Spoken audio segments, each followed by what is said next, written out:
Hello everyone, my name is Kevin and welcome to what's probably going to amount to part 1 of the WrestleMania 35 review, since there are 16 matches, and last year's, which had I believe 15 matches, had to be put into 2 parts. A lot of the bigger pay-per-views have to be put into 2 parts because they're so goddamn long.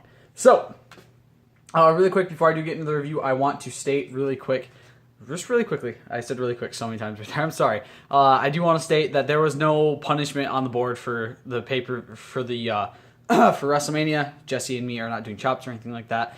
Personally, this one was just for bragging rights because neither of us really wanted to do chops. I didn't want to get chopped again. That shit fucking hurt. So, I also really quick want to say, God, I'm saying that a lot, that I will be putting out another video later today hopefully later today, probably tomorrow morning, depending on what's going on, to talk about what's been going on, where this review has been, where I have been, what's been going on with me, why the channel kind of missed a lot this week, and yeah, what's going to be happening in the future for the channel. Let's get into this. So the first match on the pre-show, we had Buddy Murphy versus Tony Nese for the Cruiserweight Championship. Me and Jesse had both predicted Buddy Murphy to retain. Murphy goes for a quick knee, but Nese takes control very quickly after that. Murphy drops him on the turnbuckle, keeps the control. His eye got cut open really fucking bad. Like, it looked fucking bruised as hell. It looked like it was just swollen black eye sort of thing. It did get cleaned up kind of quick, but it's still kind of nasty. Still not entirely sure how that happened. Nese is in control now. Moonsault by Nese for a 2 count. Murphy hits the super kick through the legs on the turnbuckle and hits a slam, and Nese kicks out at 2. Lots of hard hitting from both men. Control shifting quickly back and forth between the two of them. Big clothesline by Murphy with a weird slam followed by Nese. I'm not entirely sure what he did, but that got him a 2 count. Suicide dive by Nese throws Murphy back in. 450 is hit for a 2 count. Murphy's Law. Nese gets his foot on the rope at 2. Murphy gets caught with a super kick. Running Nese by Tony. I didn't know that's what his move was called, the running Nese. That's actually very clever. Tony Nese wins. 0-1 for me and Jesse. 8 out of 10. It was a good match. I didn't expect Murphy to lose. But there's some NXT stuff that he's going to do now, which kind of disappoints me because I really was hoping he'd go into it once he lost the title. He'd be going into a mid-card thing on the main roster. But whatever. I'm not going to spoil what's going on with NXT. If you guys want to go get spoiled for it, you can. I've been spoiled for it. I don't mind. I don't watch NXT a whole lot. Not that I don't want to. I just don't. Match number 2, the WrestleMania Women's Battle Royal prediction. Asuka for me and Jesse. If you guys don't know how I do the Battle Royals, it's the same way I do the Royal Rumble. I don't really focus on who does what. I don't focus on big moves. I focus on who gets eliminated when. With the Royal Rumble, obviously, I also focus on who comes in and when. So here we go. Maria Kanellis is the first one eliminated. Candice LeRae and Nikki Cross both get eliminated by Asuka. Naomi gets eliminated. Ember Moon hits an Eclipse to Mandy Rose, then gets eliminated. Lana gets eliminated. Kairi Sane hits an insane elbow. I do try to get some big spots in if there's a finisher hit that kind of sticks out or that is very easy to be seen. Sarah Logan, Sane gets thrown out. Ruby Riott gets thrown out. Liv Morgan gets thrown out. Zelina Vega, Dana Brooke get thrown out. Mandy Rose is gone. Mickie James, Asuka, Sarah Logan, and Sonya Deville are the only ones left. Sonya Deville gets eliminated. Asuka gets eliminated. Sarah Logan cheers like she's the winner. But as you guys probably noticed, Carmella's name was not in the list of who got eliminated. She never got eliminated. Instead of attacking, she sits there and she fucking taunts. She literally sits there, waits for Sarah to turn around and goes, and then I'm like, you could have fucking just gone over and thrown her over the rope, you dumb bitch. Like, seriously. Logan gets eliminated. Carmella wins. 0-2 on predictions for both me and Jesse. That was the dumbest one. I just realized, I don't think did I put a, 6 out of 10. The match was really Like, it wasn't a very good match. The finish was stupid because Carmella, instead of just immediately going and throwing her over the rope, sat there for 5 fucking seconds to taunt and be like, I never got eliminated. I'm like, you're fucking stupid. That was the stupidest shit in the world. She should have immediately just gone over and thrown her out of the ring instead of just sit there for 5 fucking seconds. Whatever. Match number 3, we have the Raw Tag Team Championship match, The Revival versus Zack Ryder and Kurt Hawkins. Predictions were Ryder and Hawkins for both. This is very much a very feel-good WrestleMania. Very slow-paced match from the beginning. Ryder comes in, starts getting destroyed, gets sent outside. The Revival are still in control. Ryder sends Dash into a corner. Dawson comes in. Zack reverses a tag DDT into a double neck breaker. The Revival still in control over Ryder. Hawkins finally gets tagged in, goes wild on the Revival. Hawkins gets lots of 2 counts, clotheslines by both. Ryder is now in. Dawson avoids the Rough Rider. Ryder and Wilder go over the top. Hawkins dove too. Wilder pulls him out. Everyone down outside the ring. Dawson, Hawkins come back in. Hawkins appears to be out. Possum pin roll up. Hawkins and Ryder win. New tag champs. The losing streak for Kurt Hawkins is over. 1 and 2 are predictions for both me and Jesse. 10 out of 10. It was a good match. The finish kind of played into the whole, because Kurt Hawkins has that in the video game. He has the possum pin sort of thing in the video game. So it was very fitting that was how he wins the match for them. Which he also on Raw won their rematch that the Revival had almost won the exact same way, but they did end up obviously winning the match. They are still your champions. Match number 4, Andre the Giant Memorial Battle Royal. I will try to update you guys on Raw and SmackDown as much as I can. I have not watched all of SmackDown, so I can't update you too much on that, but Raw, I can give you guys a little bit of an update. Andre the Giant Memorial Battle Royal. Predictions, Andrade, CN Almas for both me and Jesse. Michael Che and Colin Jost immediately climb out and hide under the ring. Dorado is gone. Axel is gone. Breeze, EC3 are gone. Shelton Benjamin, Bo Dallas, Heath Slater, all gone. Titus O'Neil, No Way Jose, both gone. Strowman gets sent into the post through the second rope and falls out. Carl Anderson is gone. Rhino, Bobby Roode, Grand Metalik, Kalisto, Gable, all gone. Caterpillar gets hit to the Ascension. The Ascension are both now gone. Gallows is out. Heavy Machinery is out. Mahal, Harper, and Ali are both gone through a kick by Braun Strowman that he apparently fucked up the first time because he was too busy with other people. So it led to Luke Harper and Ali just standing there like this for 10 minutes with Ali up in the air before Braun realized, oh shit, I'm supposed to be doing something, booting them off. Andrade eliminates himself and Apollo with a Rana. That was not supposed to happen, by the way. What was supposed to happen was Andrade was supposed to eliminate Apollo and then last for a little bit longer in the match, but he kind of overdid it and went down with the Rana and ended up eliminating himself. The Hardys, Michael Che and Colin Jost all try to eliminate Braun Strowman as Braun is trying to eliminate the Hardys. The Hardys get eliminated. Michael Che gets eliminated. Colin Jost gets hit with a power slam. Jost invited his therapist to this. This is a 7-hour pay-per-view, and 8-hour pay-per-view, sorry. And Jost invites his therapist. Strowman kills him, Che climbs out, gets eliminated, Jost gets thrown on to everyone else. Strowman wins, 7 out of 10, 1 and 3 on predictions. It was kind of an match again. The Battle Royals have never been anything that's been very fantastic or wonderful to watch. And personally, I just never really enjoyed them. I'm never going to enjoy them. They're kind of crap. They don't get anything for winning them, and yeah, I think it's just a waste of time on the pay-per-view. Match number 5, the Universal Championship match. Brock Lesnar versus Seth Rollins. Predictions, Rollins for both of us. It was kind of insane to have this match go on first. I wasn't expecting it. I was like, it's Brock Lesnar and Seth Rollins. There's no way this is going to be like anywhere near the start of the pay-per-view. And that's the fucking curtain jerker. It's the first match of the night on the main show, which was insane to see. Seth had a badass Mania entrance. I loved it. It was really cool. It had a lot of cool moments to it. If you guys haven't seen his entrance, I'd suggest looking it up and trying to watch it. Or if you obviously watched Mania, you know how awesome it was. I'm not going to try to describe it. It's been like 6 days since I've watched this. I'm not going to try to describe it right now. Bell finally rings Lesnar starts attacking Seth before the match even starts. The bell finally rings after some more attacking. German suplex, a second, a third. F5 gets avoided. The ref gets taken down.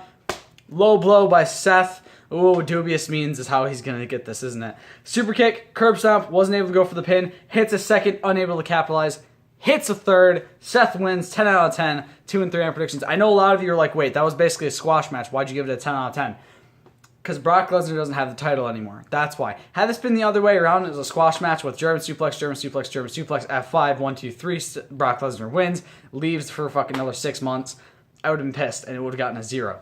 However, I think this is the proper way to send Brock out of here. Because I don't like Brock Lesnar. I'll never like Brock Lesnar. I like him as a wrestler. He's fantastic in the ring. He's just an asshole. He's a lazy asshole who doesn't ever want to come up, and I'm glad he doesn't have the title. Like, he's cool as the guy to destroy a babyface who needs that big momentum push to get up in there, you know what I mean? But as a guy who's a champion, I don't like Brock Lesnar anymore. I don't want him being champion. If he wants to stick around and do some shit and, you know, kind of just attack people randomly, fuck it, go for it. But as a champion, I'm tired of it. I'm glad he's lost the belt. I'm glad to finally see the Universal Championship off of Seth Rollins, or on to Seth Rollins and off of Brock Lesnar. I can't wait for Seth's first opponent. I have no idea who it's going to be. I'm excited for the first feud for Seth once the Universal Championship is kind of gone into the next pay-per-view. Match number 6, we have a men's singles match. AJ Styles versus Randy Orton. Predictions, Styles for both myself and Jesse. Quick RKO gets avoided. Orton stomps. Styles starts to take control. Styles gets sent off the apron into the barricade. He starts getting control, going fast, going furious, as we know AJ Styles to do, as he's one of those indie guys who kind of uses the fast-paced action kind of moves to his advantage. Ushigoroshi, Styles Clash, and RKO both get avoided. Snap power slam by Orton. Calf crusher gets avoided. A big stomp. Styles avoids the draping DDT and rolls it into the calf crusher, which was a very nice moment. Styles gets sent on the apron. Phenomenal form gets set up, but Orton goes for the RKO, but Styles faked it. He basically went to go hit a phenomenal forearm, but didn't actually go over the rope. Kind of like back when he was feuding with Nakamura, where Nakamura faked doing a Kinshasa, so the next week, AJ faked doing a phenomenal forearm. Springboard 450 for a 2 count. Orton dodges the forearm. Superplex by Orton. Uppercut sends Styles to the apron. Draping DDT. The fans are actually behind Randy, which shocked me a little bit. There was a lot more fans behind Randy than I expected because it's Randy Orton, and not a lot of people really enjoy his style of wrestling. RKO gets avoided. Enziguri roll-up. RKO gets hit for a 2 count. Avalanche RKO gets set up, but Styles slides out. Hits a Pele kick. Hits a phenomenal forearm to Orton outside. Rolls him back in the ring. Hits another phenomenal forearm for the 3 count. Styles wins. 3-3 on predictions. 9 out of 10. Lacey Evans came out afterwards. You know, a match would be nice, Lacey. Although it looks like she's the next person ahead for the championships as of Raw. It seems like she's the one going for the championships against the winner of the women's championship match. So I'm not going to spoil right now. I'll give you guys that in the when I get to that part of the review. But yeah, it seems like she's the one going for the championships next. Match number 7, the SmackDown Live Tag Team Championship match. The Usos versus Ricochet and Aleister Black versus The Bar versus Nakamura and Rusev. I predicted Ricochet and Aleister Black. Jesse predicted the Usos. Aleister Black and Jay start the match. Sheamus into the match. Rusev tags in. Nakamura comes in. Jimmy tags in. Pop-up Samoan drop. There's a lot of quick tags. Super kick with not a lot of action between. Jay taken down. Ricochet tags in. Cesaro tags in. Spinny stuff from Ricochet. Cesaro, oh god, this part just made me sick to my stomach when I watched it. Cesaro swing on Ricochet as Sheamus hits the 10 beats of the body on Rusev, then to Shinsuke, then to Jay, then to Aleister Black, all while Cesaro is still swinging Ricochet. That's about 10 to Rusev, about 10 to Shinsuke, about 10 to Jay, and about 10 to Aleister Black, while Ricochet is still being swung by Cesaro. I nearly puked. It was disgusting. It was so fucking... I was like, oh god, I'm getting dizzy here. Sharpshooter in on Ricochet. Super kick to Cesaro from Jimmy. Black and Rusev both come in. Moonsault. Nakamura breaks it up. Tag moves from Rusev and Nakamura. Ricochet breaks it up. Rusev back into the match. Ricochet gets tagged in. Gets caught and slammed down. Cesaro tags on Rusev. Big tag move being set up on the corner. Ricochet rolls through it. Like, basically, it was one of the superplex powerbomb setup things. Ricochet on the top, but he rolled through at the end. I was like, dude, how the fuck did you survive that?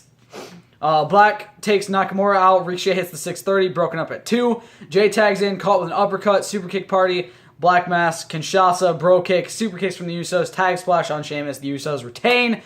Jesse's 4-3, I am 3-4. 10 out of 10 on the match. It's basically exactly what I expected it to be. Just a spot fest of insanity. And I loved it. It was fantastic. Everything down to the ending especially was wonderful. There was a lot of super kicks. You know, every little bit of the finishers got hit in some way. And I loved it. And Sheamus got pinned. So, you know, meh. Aleister Black and Ricochet weren't the ones to get pinned. I was kind of happy about that. Which they had a fantastic match on SmackDown with Mustafa Ali against Nakamura, Rusev, and Andrade. They also had a fantastic tag match Monday night against... Who the fuck did they face on Monday? Can't remember who they faced on Raw. They had a good tag match on Raw as well. Bobby Roode and Chad Gable, that's who they faced. With Bobby Roode then hitting a glorious... I think he hit a glorious DDT on Ricochet after the match. Or just kind of hit him in the back of the head or some shit like that. I'm just like, no, you're supposed to attack Chad Gable, not Ricochet. You're supposed to turn on Chad Gable. Come on, Bobby, get it over with.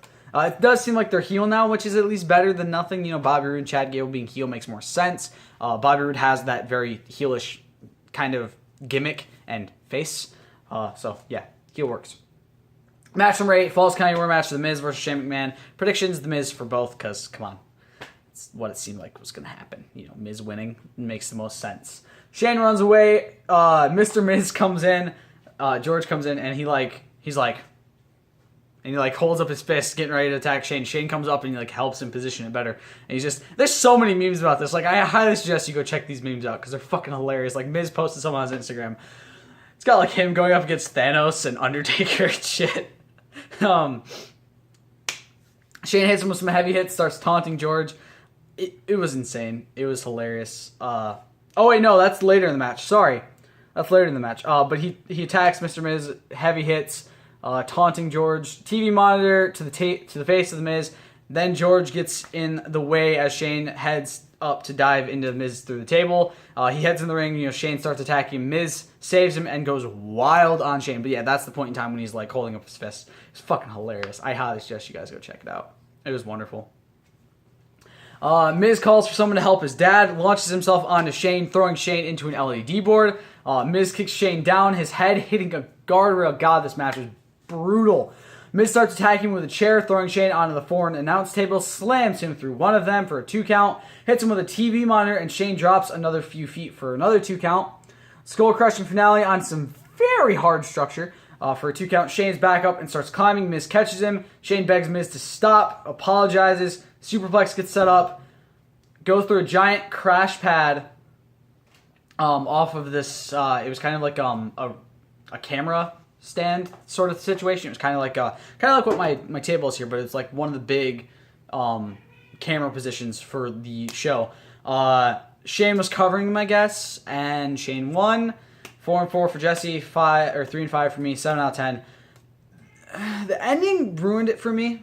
It's the only reason it didn't get a 10. It was a good match. It's one of those situations where it's a very good match, but it has a very dumb finish. And I really would have liked it more had Shane not won. Had Miz gotten up or something like that, hit a Skull Crusher finale somewhere really difficult, really hard, and then won. Or if Miz had been the one to cover in that situation. I don't really know the whole setup with that. It was kind of a dumb situation, and it seems like they're going to continue the feud, which I don't know if is the best option. I was kind of hoping that Miz would go on to bigger things after this and go towards, the WWE Championship. But, whatever. We're going to continue since I still have about another 7-ish minutes before my phone decides to cut me off. Match number 9, for those of you who don't know what I'm talking about with that, my phone has a limit of how long I can record the video just because of how much space is taken up on my phone, and that's about 25 minutes, so we're at about 19 right now, so we have about 6 minutes left. Oh my god, my cat is losing her mind up there. If you guys can hear that, I'm very sorry. Match number 9, we have the Women's Tag Team Championship match. We have the Boss and Hug Connection, the current champions, versus the Iconics, versus the Divas of Doom, versus the Samoan Slaughterhouse, the Botchy Butchery, the Botchy McBotchersons, the Samoan botch artists. I don't know. Come up with your own botch-themed names for Nia Jax and Tamina, because that's all they do. And, the Botch and Hug Connection's pretty good, too. Yes, because they botch a lot, so yeah. Predictions, the Iconics for both me and Jesse. Tamina and Bayley started off. Tamina takes down Natty and Beth, then Sasha, then Peyton Royce. Peyton comes in with Bayley. The Iconics double-teaming Sasha. Beth comes in, Billy tags in, Natty and Beth taking control. Bayley saves Sasha. Bank statement gets locked in. Glam slam reversed. Natty comes in, Sasha gets slammed onto Bayley. Double sharpshooter on Bayley and Sasha. Tamina breaks it up. Samoan drops to the Iconics. Tamina and Nia go up for splashes together, but Nia gets thrown down. Tamina goes to attack Beth, but Natty and Beth take her down. Elbow gets followed by a splash for a 2 count. Natty saves Beth. Spinning powerbomb. Glam slam from up top by Beth. Billy covers because she had tagged in before the move was hit. The Iconics win. Jesse 5-4, me 4-5. 15 out of 10. That was the only way that match was supposed to go. Fuck you guys, don't even try to say anything different because that match was wonderful and the Iconics deserved it.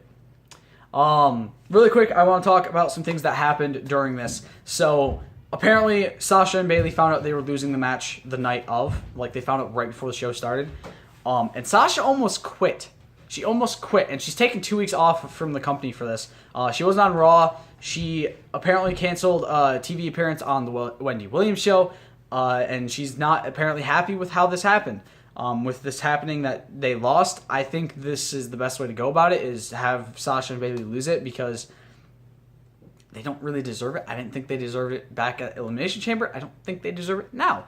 I think the Iconics are definitely the most deserving tag team out of that Fatal 4-Way that definitely needed to win that match. And let's be honest. Come on.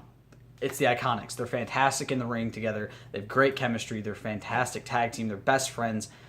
They've been best friends for a long time. I think the only way for that to go was the Iconics to win, and Sasha can get pissy about that all she wants, but the fact of the matter is that was the decision that was made by the higher-ups, and all in all, I think Sasha and Bayley dropping the titles to the Iconics was a very, very good thing to have happen. And you guys may disagree with me on that. You guys may say, oh no, they should have held it longer, or whatever you might want to say about it, or oh, this or the Divas of Doom should have won since it was Beth's comeback match. I think the Iconics winning was the best choice. Obviously, Nia and Tamina winning would have been the worst. Divas of Doom or Sasha and Bayley retaining, or Sasha Bayley retaining, would have probably been okay, but the Iconics winning was definitely the way to go. Like I said, very feel-good Mania. Also, we had another person almost quit.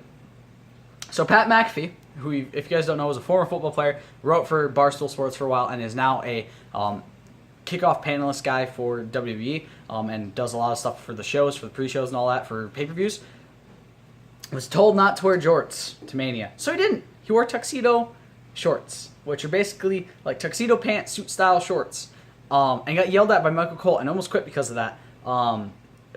Clear heads prevailed, and Pat McAfee's still with WWE. He's fantastic. He's actually really good at his job. I didn't expect it, but when the first time I watched him on TakeOver, you know, when he kept fucking up the nap, tap, or snap thing for Shayna Baszler, but it was very funny, and I think the fact that Michael Cole decided to yell at him when we have to listen to Michael Cole's bland fucking commentary constantly is a little bit funny. But apparently somebody showed Vince McMahon a picture of LeBron James wearing the same sort of suit style thing, and Vince said, "I like you, kid," and somebody else pulled them into a room. Michael Cole apologized, and everything got worked out in the end, and Pat McAfee's still with WWE, which makes me very happy. Alright, next we have match number 10, the WWE Championship match. Daniel Bryan versus Kofi Kingston. I think I can get this one finished and talk about what happened on Raw and a little bit about what happened on SmackDown before this video has to end. Massive support from everyone in the back for Kofi. Like, honestly, I just realized I didn't put the predictions on this, so if you guys don't know, me and Jesse both predicted Kofi for this match. Very first one-on-one match for Kofi at Mania. Very first time he's having a singles match for the WWE Championship. Kofi starts attacking the legs, stomping Daniel a bit. Double stomp, a bit botched, but it looked painful. New Day boom drop. Daniel rolls to the apron, kick down from it. Kofi dives, but Daniel slams him onto the announce table. Boston Crab in on Kofi, gets the rope and breaks the submission. Kofi takes Bryan down from the top, then a second time. Bryan keeps going after him. Kofi takes him down again. Splash to the back of Bryan for a 2 count. Trouble in Paradise gets caught. Kofi switches the Boston Crab to a roll-up. Daniel reverses it, hits a crossbody. Daniel reverses it into his own pin. LaBelle Lock gets fought off. Daniel stomps Kofi down. Kofi dodges the knee. SOS gets reversed into a pin into the LaBelle Lock. Kofi barely gets the rope. Yes kicks, some back and forth kicks. Daniel goes for the last one, reversed into a suplex. Rowan keeping Kofi from Daniel. Woods comes to save him. Big E gets taken down too. Trouble in Paradise. Midnight Hour gets hit to Rowan. Very beautiful. Kofi stops the suicide dive. Trouble in Paradise gets missed. Running knee gets hit for a 2 count. Stomps to the face. LaBelle Lock locked in. Kofi fights off Daniel. Stomps his face. Trouble in Paradise. The cover. Kofi wins. 6-4 for Jesse. 5-5 for me. 20 out of 10. They had a gift for Kofi before the match. It was the original championship. Finally, after 11 years, Kofi got to win. He celebrates with his kids. And then there was the thing the championship was held on was the original championship. The gift was championship shirts that got thrown out to the crowd by his kids. I hope you guys have enjoyed this video. I will see you in part 2 where we cover the last like 6 matches, sorry. Stay golden. Peace.